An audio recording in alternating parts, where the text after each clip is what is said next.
One day, Jesus was in Jerusalem. There was a pool that people believed had the power to heal. When the water was moving, the person that was inside the pool was healed no matter what illness they had. One man that could not walk had been lying by the pool for 38 years. Jesus saw him and asked him, "Do you want to be healed?" "Yes," he replied, "but I have no one to help me get into the water once it is moving. Every time I try to get in, someone else gets in before me." Jesus told him, "Get up, pick up your mat, and walk." The man was healed immediately, picked up his mat, and walked around. When he walked around with his mat, the Jewish leaders saw him. It was forbidden to work on the Sabbath. So they asked him, "Why are you carrying your mat? That's not allowed today."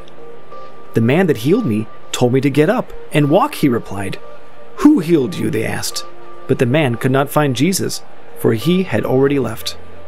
Later on, Jesus met the healed man again inside the temple. The temple is something like a huge church for us today. Jesus said to him, "Thank God for your healing and follow His commands so that nothing worse than that sickness will come your way." When he knew that it was Jesus that healed him, the man told the Jewish leaders about him. Jesus was doing things on a special day called the Sabbath, and some leaders didn't like it. They got very upset because Jesus was saying that God was his Father, which made them think he was equal to God. Jesus explained that he and God work together.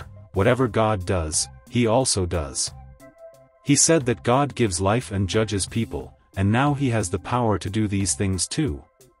Jesus told them that believing in him means having eternal life and not being judged.